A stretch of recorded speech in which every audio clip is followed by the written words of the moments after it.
شكرا يا ربي شكرا هديت قلبي شكرا نورت دربي شكرا شكرا يا ربي شكرا يا ربي.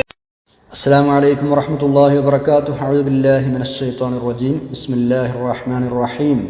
الحمد لله الحمد لله الحمد لله رب العالمين.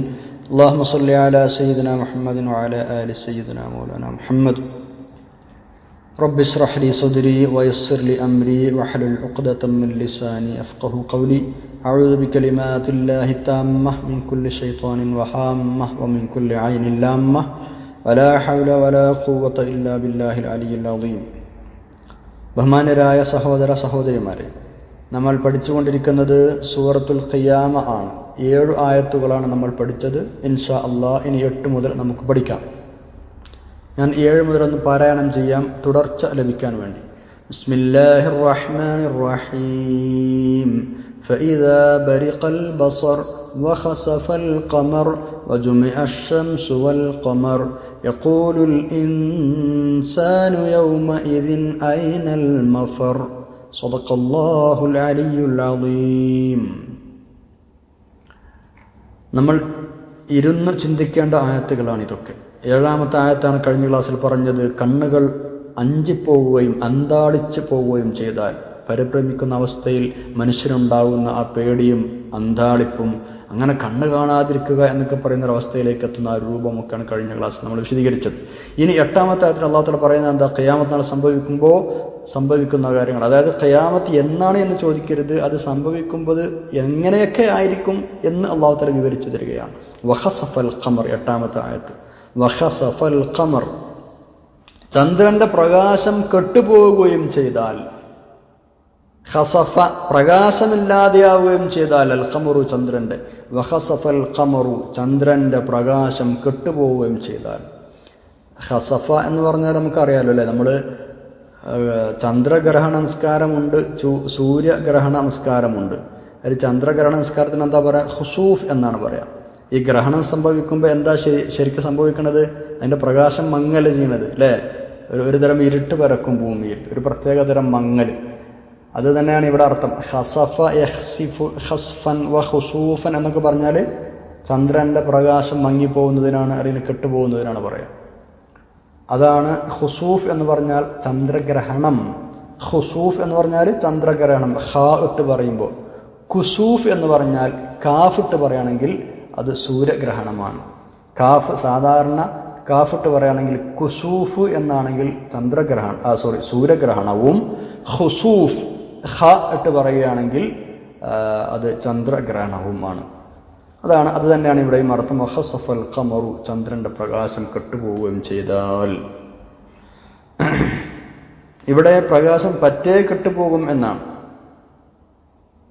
ഇമാം റാസി അങ്ങനെ ഒരു വ്യാഖ്യാനം ഇവിടെ കൊടുത്തിട്ടുണ്ട്, മഹാന്മാരെ ഉദ്ധരിച്ചുകൊണ്ട്. അതായത് പറ്റേ പ്രകാശം കെട്ടുപോകുമെന്ന് പറഞ്ഞാൽ ചന്ദ്രനെ തന്നെയാണ് കാണാതാവുന്നു, അങ്ങനെ ഒരു വ്യാഖ്യാനം അവിടെ ഉണ്ട്. ചന്ദ്രൻ തന്നെ ഇല്ലാതെയാവും. ഖിയാമത്ത് നാൾ സംഭവിക്കല്ലേ, സൂര്യനും ചന്ദ്രനൊക്കെ തകർന്ന് തരിപ്പണമാവുന്ന സമയമല്ലേ. അതാണ് അടുത്ത ആയത്തിൽ അല്ലാഹു തആല ഒന്നുകൂടെ വിശദീകരിച്ച് പറയുന്നത്. പ്രകാശം കെടുക മാത്രമല്ല, അല്ലെങ്കിൽ ഇത് അതിൻ്റെ ഒരു മുന്നോടിയാണെന്ന് വെക്കാം. ആദ്യം അതിൻ്റെ പ്രകാശമൊക്കെ മങ്ങി പിന്നെന്താവും? അതിനെ അല്ലാഹു തആല തകർത്ത് കളയും. അതാണ് അടുത്ത 9ാമത്തെ ആയത്തിൽ പറയുന്നത്. വജുമിഅ അശ്-ശംസു വൽ ഖമർ, സൂര്യനും ചന്ദ്രനും ഒരുമിച്ച് കൂട്ടപ്പെടുകയും ചെയ്താൽ. വജുമിഅ ഒരുമിച്ച് കൂട്ടപ്പെടുകയും ചെയ്താൽ, അശ്-ശംസു സൂര്യൻ, വൽ ഖമറു ചന്ദ്രനും. ജമാഅ എന്ന് പറഞ്ഞാൽ ഒരുമിച്ച് കൂട്ടി, ജമാഅ എന്ന് പറഞ്ഞാൽ ഒരുമിച്ച് കൂടിയവർ, അല്ലെങ്കിൽ ഒരു സംഘം എന്നൊക്കെയാണ് ഇതിൻ്റെ അർത്ഥം. ജമാഅ, അഹ്ലുസുന്നത്തിൽ ജമാഅ നമ്മൾ പറയാറില്ലേ, പള്ളിയിൽ ജമാഅത്തിന് പോവാന്ന് പറയാറില്ലേ, എന്ന് പറഞ്ഞാൽ ജമാഅത്ത് എന്ന് പറഞ്ഞാൽ ഒരു സംഘം എന്നർത്ഥം. പക്ഷേ ഇവിടെ ജമാഅ എന്ന് പറഞ്ഞാൽ ഒരുമിച്ച് കൂടി. ജുമിഅ ഒരുമിച്ച് കൂട്ടപ്പെട്ടു. ജമാഅ എന്ന് പറഞ്ഞാൽ ഒരുമിച്ച് കൂടി, അല്ലെങ്കിൽ ഒരുമിച്ച് കൂട്ടി. ജുമിഅ എന്ന് പറഞ്ഞാൽ ഒരുമിച്ച് കൂട്ടപ്പെട്ടു. എന്തിനൊരുമിച്ച് കൂട്ടപ്പെട്ടു? അശംസു സൂര്യനും, വൽ ഖമറു ചന്ദ്രനും. എന്താണ് അർത്ഥം? സൂര്യനും ചന്ദ്രനും ഒരുമിച്ച് കൂട്ടപ്പെടുക എന്ന് പറഞ്ഞാൽ ചന്ദ്രനെ പോലെ തന്നെ സൂര്യൻ്റെയും പ്രകാശം ഇല്ലാതെയാവുക. നേരത്തെ നമ്മൾ പറഞ്ഞു ചന്ദ്രൻ്റെ പ്രകാശം ഇല്ലാതാവും, സൂര്യൻ്റെ പ്രകാശവും ഇല്ലാതെയാവും. ഏതുപോലെ? ചന്ദ്രൻ്റെ പ്രകാശം ഇല്ലാതാക്കിയ പോലെ. വേറെ ഒരു വ്യാഖ്യാനം ഇവിടെ ഉള്ളത്, സൂര്യനെയും ചന്ദ്രനെയും ഒരുമിച്ച് കൂട്ടിയിട്ട് ആളുകൾ അടുത്തേക്ക് അന്ത്യനാളിൽ രണ്ടിനെയും അടുപ്പിക്കുമെന്നും ശക്തമായ ചൂട് കാരണം ജനം വിയർപ്പിൽ മുങ്ങുമെന്നും അങ്ങനെ ഒരു വ്യാഖ്യാനം ഇവിടെയുണ്ട്. സൂര്യനും ചന്ദ്രനും രണ്ടും നമ്മളെപ്പോഴും പറയാറുണ്ട് മഹ്ശറിൽ സൂര്യനെ കുറിച്ചാണ് തലയുടെ മേലെ ആയിരിക്കും എന്നൊക്കെ നമ്മൾ കേട്ടിട്ടുണ്ട് ഹദീസില്ലേ. അത് തന്നെ. അപ്പോൾ സൂര്യനും ചന്ദ്രനും രണ്ടിനെയും അടുത്ത് കൊണ്ടുവന്ന് നിർത്തിയിട്ട് ചൂട് കൊണ്ട് ആളുകൾ ഇടങ്ങാറാവുന്നൊരവസ്ഥ, അത് അങ്ങനെയും ഇവിടെ ഒരു വ്യാഖ്യാനമുണ്ട്. പക്ഷേ ഇവിടെ ഈ ഒരു ഈ ഒരു കോണ്ടെക്സ്റ്റിൽ നിന്ന് ഖിയാമത്ത് നാൾ സംഭവിക്കുന്ന ആ വിഷയങ്ങളാണ് അല്ലാഹു തആല പറയുന്നത് എന്നതുകൊണ്ട് ആ ഖിയാമത്ത് നാളിൽ സംഭവിക്കുന്നതാണ് ഇവിടെ ഉദ്ദേശം എന്നതാണ് ആദ്യമായി നമ്മൾ പറഞ്ഞ വ്യാഖ്യാനം. ചന്ദ്രന്റെ വെളിച്ചം പോയി ഇരുള് വരിക, സൂര്യനും ചന്ദ്രനും ഒരുമിച്ച് കൂട്ടപ്പെടുക, ഇങ്ങനെയുള്ള വളരെ അത്യുഗ്രമായ അല്ലെങ്കിൽ പേടിപ്പെടുത്തുന്ന സംഭവ വികാസങ്ങൾ പലതും ഖിയാമത്ത് നാളിൽ സംഭവിക്കാനിരിക്കുന്നു എന്ന് അല്ലാഹു തആല അറിയിക്കുകയാണ്. സൂര്യനും ചന്ദ്രനും വെളിച്ചം കെടുന്ന് പറഞ്ഞാൽ സൂര്യനും ചന്ദ്രനും അതിൻ്റെ ചുരുക്കം എന്താ, അത് രണ്ടും ഇല്ലാതെയാവും എന്ന് തന്നെ. അതുണ്ടാവുമ്പോഴാണ് പ്രകാശം ഉണ്ടാവുക. അതിനെ അല്ലാഹു തആല നശിപ്പിക്കും എന്നർത്ഥം. അശ്ശംസു തജ്രീ ലിമുസ്തഖറിൻ ലഹാ ദാലിക തഖ്ദീറുൽ അസീസുൽ അലീം എന്ന് യാസീനിൽ നമ്മൾ ഓതുന്ന ആളുകളാണ്. സൂര്യൻ അതിൻ്റെ മുസ്തഖർ വരെ സഞ്ചരിച്ചു കൊണ്ടിരിക്കുമെന്നാണ്. ഓരോന്നിനും ഓരോ ഹാൾട്ടിങ് പോയിന്റ്, അവസാനിക്കുന്ന ഒരു സമയം അല്ലാഹു തആല നിശ്ചയിച്ചിട്ടുണ്ട്. മുസ്തഖർ എന്ന് പറഞ്ഞാൽ ചെന്നെത്തേണ്ട സ്ഥലം. അവിടെ ആയത്തിലൊരു തഫ്സീർ അങ്ങനെയാണ്. അതങ്ങനെ സഞ്ചരിച്ചു കൊണ്ടിരിക്കും, വിശ്രമമില്ലാതെ സഞ്ചരിക്കും. അതിന് നിശ്ചയിക്കപ്പെട്ടൊരു സമയം എത്തുന്നത് വരെ. അപ്പോൾ അല്ലാഹു തആല അതിൻ്റെ പ്രകാശം കെടുത്തുകയും അതിനെയും ചന്ദ്രനെയും ഒരുമിച്ച് കൂട്ടി തരിപ്പണമാക്കുകയും ചെയ്യും. വേറെയും നിരവധി ആയത്തുകളിലുണ്ടല്ലോ. നമ്മൾ മുമ്പ് പഠിച്ചാൽ ശംസു കുവ്വറത്ത്, സൂര്യൻ ചുരുട്ടപ്പെട്ടാൽ എന്ന് പറഞ്ഞാൽ ഇവിടെ സൂര്യൻ ഒരുമിച്ച് കൂട്ടപ്പെട്ടാൽ എന്നാണ് പറഞ്ഞത്. അത് തന്നെയാണ്, രണ്ടും ഒന്ന് തന്നെയാണ്. ചുരുട്ടിയുണ്ട് ഒരുമിച്ച് കൂട്ടിയിട്ട് പിന്നെ അതിനാണ് തകർത്ത് തരിപ്പണമാക്കി അത് ഒന്നുമല്ലാതാക്കി കളയുക. സൂര്യനും ചന്ദ്രവും ഒക്കെ അള്ളാഹുവിൻ്റെ വലിയ ദൃഷ്ടാന്തങ്ങളാണെന്ന് നമ്മൾ മുമ്പ് വിവിധ ക്ലാസ്സുകളിൽ പഠിച്ചിട്ടുണ്ട്. വലിയ ഭീമാകാരങ്ങളായ ഗോളങ്ങളാണ് ഇതൊക്കെ. സൂര്യൻ്റെ വലിപ്പവും അതിൻ്റെ ഉള്ളിലുള്ള കണ്ടൻറ്റും അതിൻ്റെ പ്രകാശത്തിൻ്റെ കാരണങ്ങളും അതിൻ്റെ മറ്റുള്ള പ്രത്യേകതയും ഒക്കെ നമ്മൾ മുമ്പ് കഴിഞ്ഞ ക്ലാസ്സുകളിൽ വിശദമായി പഠിച്ചത് കൊണ്ട് ഞാനത് ആവർത്തിക്കുന്നില്ല. അപ്പോൾ ഖിയാമത്ത് നാളിൽ ഇത്തരം കാര്യങ്ങൾ സംഭവിക്കും. വേറെയും ഒരുപാട് സൂറകളിൽ ഖിയാമത്ത് നാളിൽ സംഭവിക്കുന്ന കാര്യങ്ങൾ പറഞ്ഞിട്ടുണ്ട്. അതിൽ പെട്ടത് തന്നെയാണ് ഇത്. ഓരോന്നിനെ സംബന്ധിച്ചും അല്ലാഹു തആല എന്തു പറഞ്ഞുവോ അത് അങ്ങനെ തന്നെ സംഭവിക്കും എന്നതിൽ മുഅ്മിനീങ്ങളായ ആളുകൾക്ക് ഒരു സംശയവും ഇല്ല. ആകാശങ്ങളിൽ നിന്ന് നക്ഷത്രങ്ങൾ ഉതിർന്നു വീഴുന്നു പറഞ്ഞാൽ ഉതിർന്നു വീണിരിക്കും. സൂര്യനും ചന്ദ്രനും തകർന്ന് തരിപ്പണമാണെന്ന് പറഞ്ഞാൽ അങ്ങനെ ഉണ്ടായിരിക്കും. അപ്പോൾ അതങ്ങനെ തന്നെ വിശ്വസിക്കുക എന്നതാണ് നമ്മുടെ കടമ. ഇനി അതിനെപ്പറ്റി കൂടുതൽ വിശദീകരിച്ചു തരാൻ നമുക്ക് സാധ്യമല്ല. അങ്ങനെ ഉണ്ടാവുമെന്ന് അള്ളാഹു പറഞ്ഞു, അങ്ങനെ ഉണ്ടാവുമെന്ന് വിശ്വസിക്കന്നെ. ഉണ്ടാവുമെന്ന് പറഞ്ഞു, അതിനെ വിശ്വസിക്കുക, അതിനനുസരിച്ചുള്ള കാര്യങ്ങൾ നമ്മൾ മുന്നോട്ട് നീക്കുക. അതിനനുസരിച്ച് ഞാൻ എന്തൊക്കെ ഒരുങ്ങണം, ഖിയാമത്ത് നാൾ എപ്പോഴാണ് എന്ന് റസൂലുള്ളാഹി സ്വല്ലല്ലാഹു അലൈഹി വസല്ലം തങ്ങളുടെ അടുക്കൽ വന്ന് ചോദിച്ചൊരു സ്വഹാബിയോട് തിരിച്ചു മറുപടി പറഞ്ഞാൽ എന്താ, അത് ഇന്ന ഡേറ്റിലായിരിക്കും എന്നല്ല പറഞ്ഞത്. എന്താ പറഞ്ഞ്, ഞാൻ എന്താ ഒരുക്കിയിട്ടുള്ളത്, മാഅദത്തലഹ, നീ അതിനെന്താണ് തയ്യാറാക്കിയിട്ടുള്ളത്. അപ്പോഴാണ് ആ സ്വഹാബി പറഞ്ഞതല്ലേ, എൻ്റെ അടുത്ത് ഒന്നുമില്ല, അള്ളാഹുവിനോട് റസൂലുള്ള മഹബത്തുള്ളൂ എന്ന്. സുബ്ഹാനല്ലാഹ്. വേറെയും ഒരുപാട് ഹദീസുകൾ ഈ രൂപത്തിലുണ്ട്, പല റിപ്പോർട്ടുകളുമുണ്ട്. അപ്പോൾ എന്നാണ് അതല്ല പ്രധാനം, അതിന് നമ്മൾ എങ്ങനെയാണ് ഒരുങ്ങിയത് എന്നാണ്. അള്ളാഹു നമ്മളെ സഹായിക്കട്ടെ. ശാരീരികമായ എല്ലാ ടെസ്റ്റുകളും കഴിഞ്ഞ് പിന്നെ ഒക്കെ റെഡിയായി, ഒന്നുമില്ല, കൊളസ്ട്രോൾ ഓക്കെയാണ്, എന്താണ് പറയുക, ലിവർ ഫങ്ഷനിങ് ഓക്കെയാണ്, ഹാർട്ട് ഫങ്ഷനിങ് ഓക്കെയാണ്, എല്ലാം ഓക്കെയാണ് എന്ന് പറഞ്ഞ് സർട്ടിഫിക്കറ്റും തോളിൽ വെച്ചിട്ട് നമ്മൾ ധൈര്യമായിട്ട് ഇറങ്ങി നടന്നു വരികയാണ്. ഞാൻ കുറേ കാലം ജീവിക്കും, സുബ്ഹാനല്ലാഹ്, എൻ്റെ ബോഡിയൊക്കെ ഓക്കെയാണ്. നമുക്കങ്ങനെ ഒരു ധാരണയുണ്ട്. എന്നാൽ നമ്മൾ വിശ്വസിക്കുന്നുണ്ട് എപ്പോഴും മരിക്കാമെന്ന്, മലക്കുൽ മൗത്ത് എപ്പോൾ വരാമെന്ന് വിശ്വസിക്കുന്നുണ്ട്. പക്ഷേ പലപ്പോഴും ആ വിശ്വാസം കഴിഞ്ഞ ക്ലാസ് പറഞ്ഞതുപോലെ മാറിപ്പോകുന്നുണ്ട്. അപ്പോൾ അള്ളാഹു പറഞ്ഞത് സംഭവിക്കുമെന്ന് ഉറപ്പാണ്, നമ്മൾ അതിനനുസരിച്ച് തയ്യാറാവുകയാണ് വേണ്ടത് എന്ന് ചുരുക്കം. ഇങ്ങനെയൊക്കെ സംഭവിച്ചു കഴിഞ്ഞാൽ മനുഷ്യൻ്റെ അവസ്ഥ എന്തായിരിക്കും എന്നാണ് 10-ാമത്തെ ആയത്തിൽ അള്ളാഹു തആല പറയുന്നത്. ബിസ്മില്ലാഹിർ റഹ്മാനിർ റഹീം. യഖൂലുൽ ഇൻസാനു യൗമഇദിൻ ഐനൽ മഫർ. യാ അല്ലാഹ്, എവിടേക്കാണ് ഓടി രക്ഷപ്പെടേണ്ടത് എന്ന് ആ ദിവസം മനുഷ്യൻ ചോദിക്കും എന്ന്. ബേജാറായിട്ട് ഇതെല്ലാം കൂടെ കണ്ടിട്ട്, ആകെക്കൂടെ തകർന്ന് തരിപ്പണമാവുന്ന ഖിയാമത്ത് നാൾ സംഭവിക്കുന്നത് കണ്ടിട്ട് മനുഷ്യൻ ചോദിക്കും എവിടേക്ക് ഞാൻ ഓടി രക്ഷപ്പെടുക? അങ്ങനെ തന്നെ ഉണ്ടാവുക. യഖൂലു ചോദിക്കും, ആര്? അൽ ഇൻസാനു മനുഷ്യൻ ചോദിക്കും. ഖാല പറഞ്ഞു, ചോദിച്ചു എന്നൊക്കെ സാന്ദർഭികം അതിനർത്ഥം വരും കേട്ടോ. ഖാല യഖൂലു പറഞ്ഞു, ചോദിച്ചു. യഖൂലു എന്ന് പറഞ്ഞാൽ പറയും. ഖുൽ എന്ന് പറഞ്ഞാൽ നീ പറയേ. ഖുൽ ഹുവല്ലാഹു അഹദ്. ഖുൽ നബിയെ അങ്ങ് പറയൂ, അല്ലേ? ഖുൽ അഊദു ബിറബ്ബിൽ ഫലഖ്. അതൊക്കെ ഈ ഒരു പദത്തിൽ നിന്ന് പോകുന്നതാണ്. യഖൂലു ചോദിക്കും.